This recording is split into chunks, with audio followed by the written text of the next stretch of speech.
voyez, c'est en même temps le mode d'emploi, la façon dont se déroule ce contrôle du mental. C'est-à-dire que la première chose que vous observez, donc l'observation, c'est la règle numéro 1. Observez tous les jours. Ce qui ne veut pas dire se juger. Parce que la première chose qu'on fait quand on s'auto-analyse, on se juge. Oh, ça c'est pas bien, oh, c'est terrible. Non. Simplement observer. Parce que c'est très important de s'aimer aussi soi-même. Ça ne veut pas dire se bichonner, oh, que je suis grand, que je suis beau. Non, ça veut dire simplement aimer ses bons côtés. Parce qu'on a tous des bonnes qualités. Et c'est là où il faut se concentrer, sur ces bonnes qualités. Pourquoi ?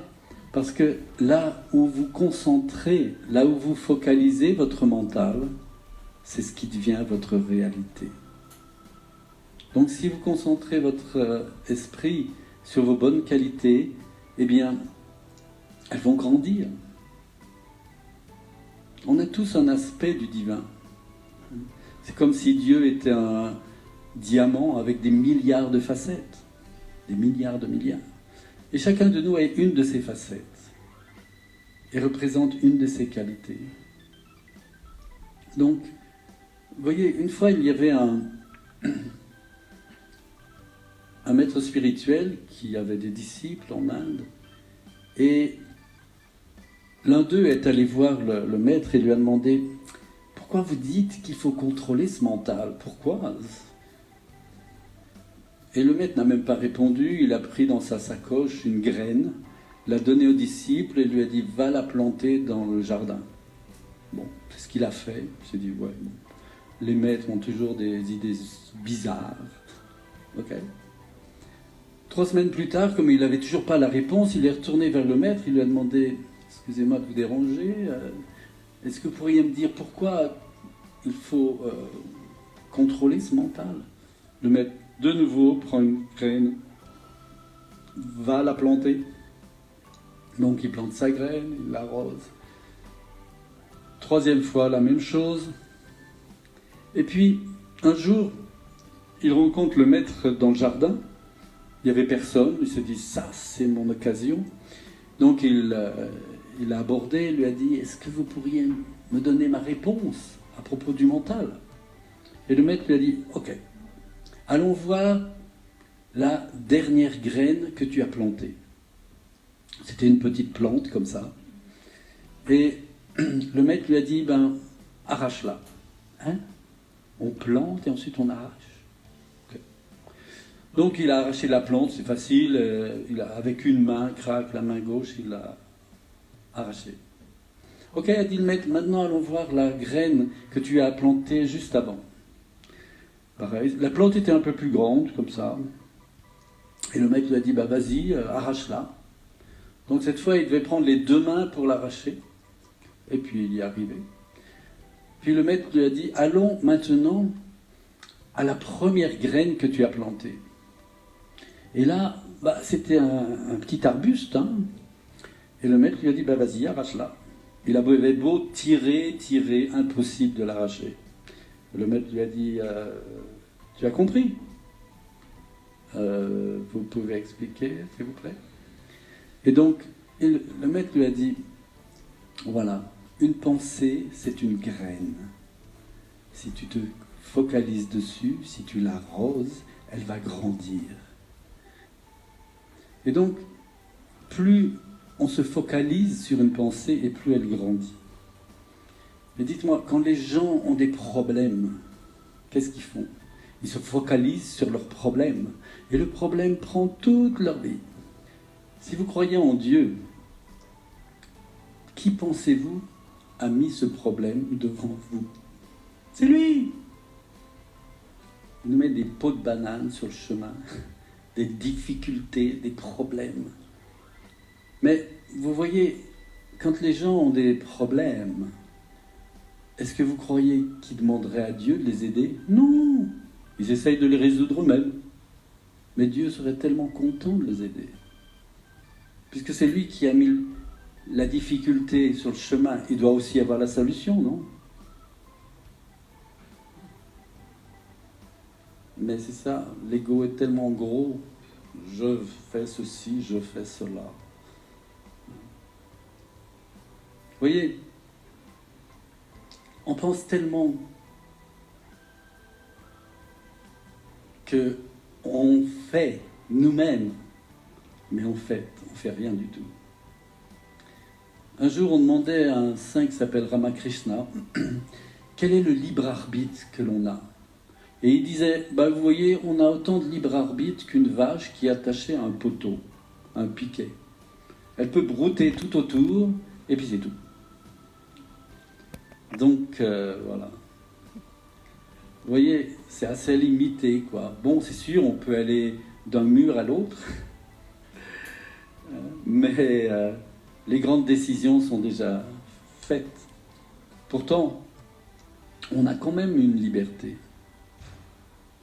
Et cette liberté, en fait, c'est d'aimer Dieu ou de ne pas l'aimer. C'est la vitesse à laquelle on va vers lui. Ça, c'est notre vraie liberté. On peut atteindre Dieu, comme disait le curé d'Ars, comme un boulet de canon, droit comme le tir, paf. En une vie. On peut aussi en 10, 100, 1000, 100 000 vies, millions de vies, tourner comme ça, vie après l'autre. Et pourtant, quand on n'est pas sur Terre, on n'a qu'une envie, c'est de venir ici.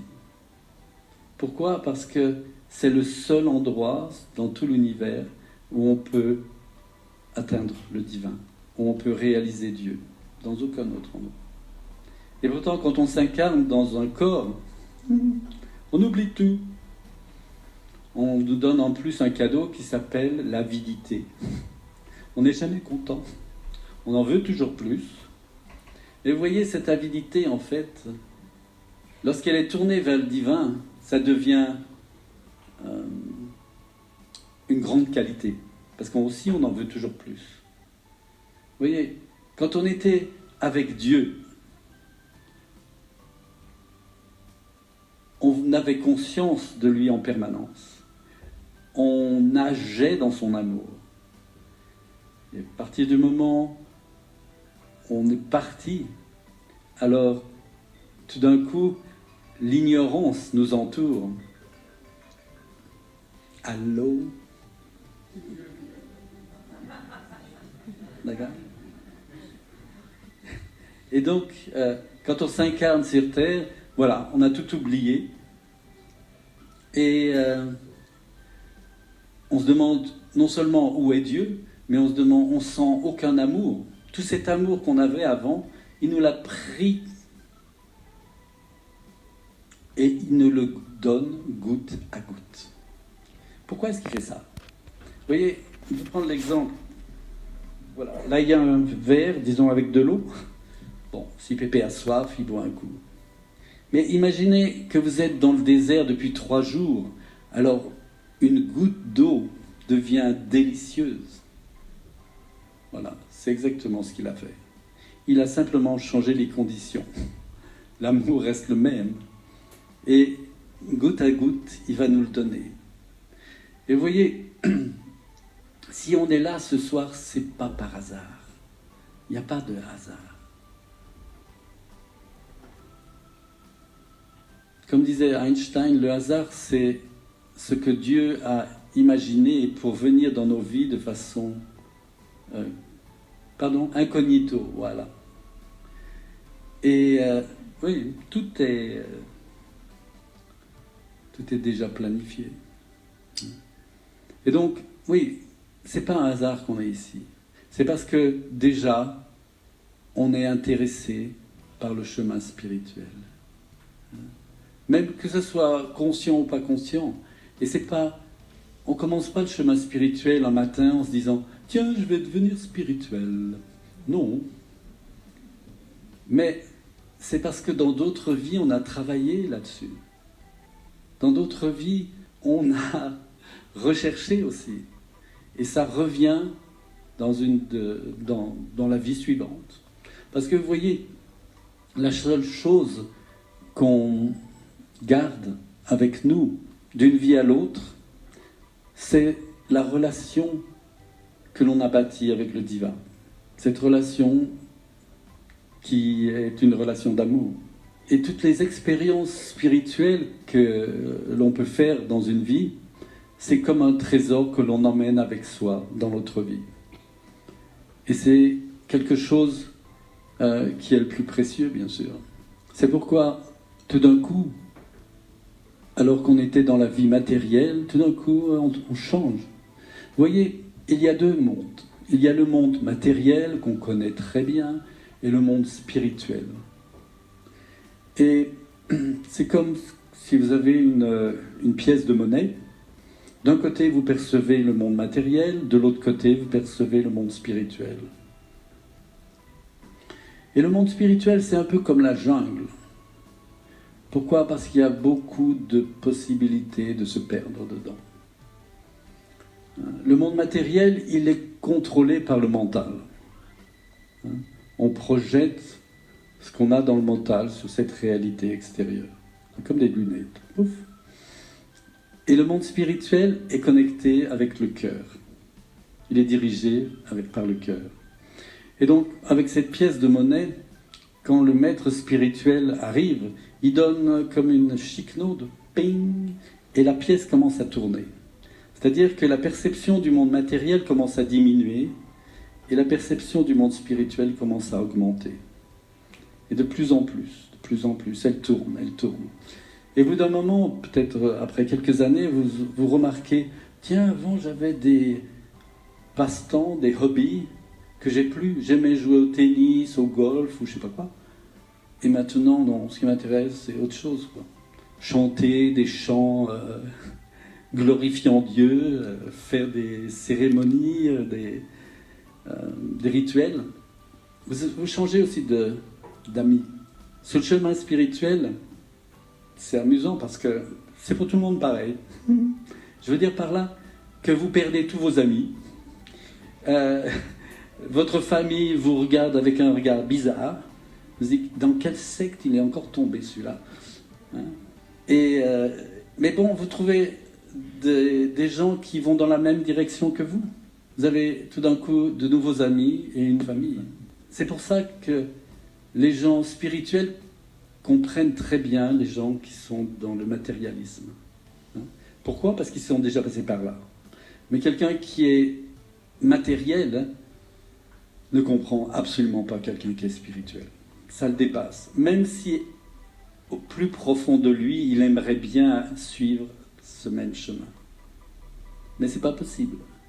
Pourquoi ? Parce qu'il y a des étapes. Chaque chose en son temps. On passe par des étapes pour avancer, mais la meilleure des choses, c'est qu'on va tous dans la même direction, en fait. On va tous vers Dieu. Ça peut prendre différentes façons, parce que chacun a sa façon d'interpréter le divin. Non seulement de l'interpréter, mais de l'appréhender, de le percevoir, de le réaliser. Parce que vous voyez, en même temps, on est tous pareils. C'est-à-dire que ce qu'on est vraiment, je vous ai dit, c'est cette âme, c'est-à-dire cette parcelle du divin. Et elle est la même chez chacun de nous. Elle est la même chez un criminel ou un saint. Pareil. Le résultat est complètement, dans leurs actes, différent. Comme je vous ai expliqué, chez le saint, lui, il a nettoyé, il a purifié, c'est-à-dire il a enlevé toutes ces couches obscures, ces couches de karma, de négativité. Donc la lumière divine, comme je disais, les qualités divines qui sont en nous, peuvent rayonner. C'est comme un miroir. Un miroir qui est couvert de poussière ne peut pas refléter la lumière. Si vous le nettoyez, si vous enlevez la poussière, la lumière se reflètera. Cette âme, qui est comme une tête d'épingle, très brillante, comme 1000 soleils, disons que c'est notre âme. Elle est la même chez chacun. Et pourtant, on est tous différents. Je ne veux pas dire le visage ou le sexe qu'on a. Non. Parce que ça change de toute façon d'une vie à l'autre. C'est comme la famille, les parents, les enfants. C'est dans une vie. Dans la prochaine, ça sera complètement différent. Cette relation qu'on a de parents-enfants, c'est une relation karmique. Ça veut dire qu'on rembourse une dette. Les parents remboursent une dette à leur enfant qui, dans une autre vie, peut-être très loin, étaient leurs parents, etc. Voilà, ça fonctionne comme ça. Donc, on est tous différents, non pas à cause de la forme extérieure que l'on a, mais on est tous uniques parce que la succession de toutes les vies que l'on a eues est unique. C'est ce qui fait en même temps notre identité. Tous, on a, depuis le début de l'incarnation, des expériences complètement personnelles, qui sont complètement différentes d'une personne à l'autre. Et c'est ça qui fait notre identité. C'est ça qui fait qu'on est unique. Et le plus beau, c'est que, vous savez, dans l'hindouisme, le temps n'est pas linéaire, le temps est cyclique, comme une spirale qui monte. C'est-à-dire que, et à un moment donné, il y a une dissolution globale, et ensuite une nouvelle création. Lors de la dissolution globale de tous les univers, tout, aussi bien la matière que les âmes, tout rentre dans le corps cosmique de Dieu, si vous voulez. Et pourtant là, on n'est toujours pas dissous. On n'est pas dissous. C'est-à-dire qu'on est potentiellement, avec toutes nos expériences, à l'intérieur de Dieu. Et ensuite, il y a une nouvelle création, et on repart. Vous voyez, Dieu au départ était unique, était un, et il s'est fait multiple pour jouir de sa création. Il n'a pas créé à l'extérieur de lui, il a créé à l'intérieur de lui. C'est pour ça que les êtres réalisés voient, finalement, il n'y a que Dieu. Vous voyez, il y avait un saint comme ça qui avait réalisé le divin et qui disait « J'ai fait 3 erreurs dans ma vie. La première, je pensais que j'aimais Dieu énormément. Mais après, j'ai réalisé que face à son amour, mon amour, c'était comme un grain de poussière. Ensuite, je pensais que j'allais vers Dieu. Mais en fait, je me suis aperçu que c'est lui qui me tirait à lui. Et la 3e erreur, c'était que je pensais avoir réalisé Dieu, mais en fait, c'est Dieu qui s'est réalisé lui-même.